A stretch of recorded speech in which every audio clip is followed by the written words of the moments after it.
Walt Disney's Little Man of Disneyland by Annie North Bedford, illustrated by the Walt Disney Studio, adapted by Dick Kelsey.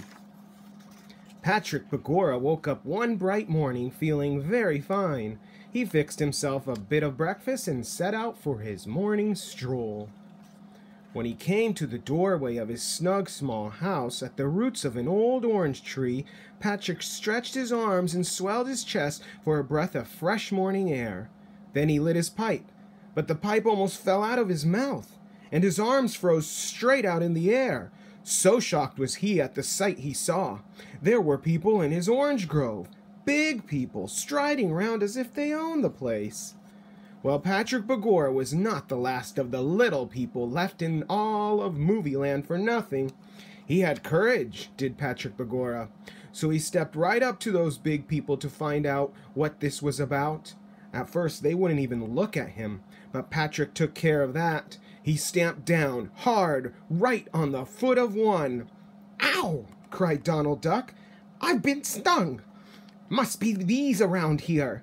He looked down then. "What's this?" he cried. "Who in the world are you?" "Who are you yourself is the proper question," said Patrick Begorra right back. "This is my home, after all, has been these many years, and what, may I ask, are you doing here, acting if you own the place, without so much as a by your leave from Patrick Begorra, which is me?"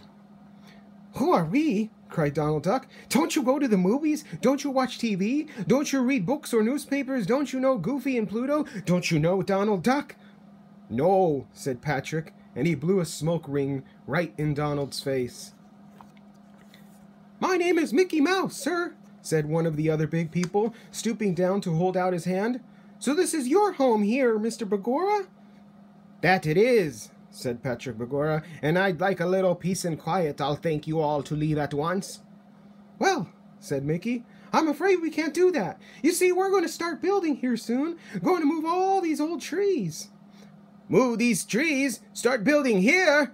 cried Patrick Begorra, jumping up and down in a purple rage. "Oh, no, you don't. Not while I'm around."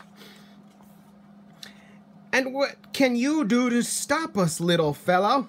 asked Donald Duck with a chuckle, leaning in on his shovel in a cocky way.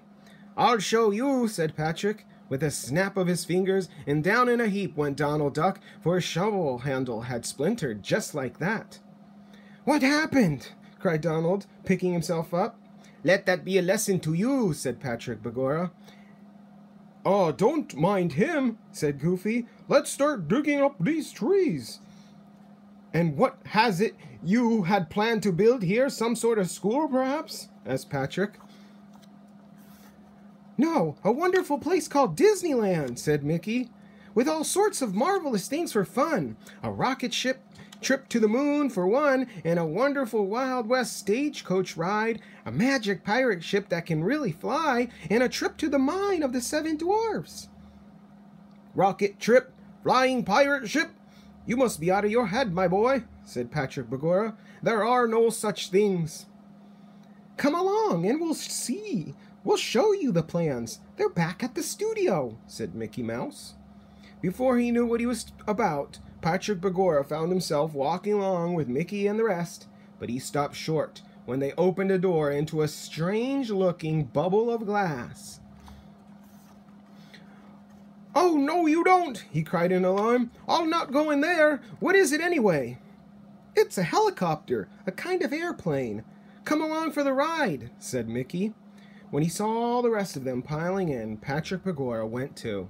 Soon, with a whir and a rush of blades, up went the helicopter, straight up in the air, and the ground dropped away below. "My, but you should have heard," Patrick yelled then. He had never dreamed of such a thing, but soon he was so busy watching the sights as they flew over oil wells and city streets and towering brown hills that he had no time to be scared. Then down they swooped to the studio, and soon Patrick found himself deep in Disneyland plans, the likes of which he had never seen. There were rows of pretty little shops, winding rivers, an overhead railroad train, so many wonderful things to see that Patrick's head was spinning. "And this is what you're planning to build when you root up my orange tree?" he asked. Yes, said Mickey, that's our plan. Then go ahead, lads, if you can, said Patrick Begorra. The place is yours. There's just one little thing I ask. May I build a wee, snug little house and live there quietly after you have finished this Disneyland? Fine, said Mickey. We'll build you that house. How about one of these? No, lad, no, said Patrick Begorra. I like a place out of sight, hidden away, so to speak. All right, said Mickey. Just as you say. So they shook hands on it. The bargain was made. They all flew back to Disneyland site. And next morning, the work began. Every day, Patrick came out to watch, and with every day that passed, it seemed the picture changed. One day, the railway station went up, the entrance to Disneyland. Then, almost in the blink of an eye, Main Street was taking shape. Soon it was time for the last tree to come out, the one Patrick's home had at its roots. Sorry, Pat, said Mickey. It's got to go, but we'll find you a good new place. Don't bother, said Patrick. I've picked one myself. But he would not say where his new house was. He trundled out his household goods in his wee wheelbarrow, and all day he sat in the barrow's shade. And at night, when everyone had gone home, Patrick wheeled his wee barrow through the shadows of Disneyland to the secret spot he picked for his new home. So when you visit Disneyland, keep your eyes open. Maybe you'll see a wee man in green smoking a small clay pipe.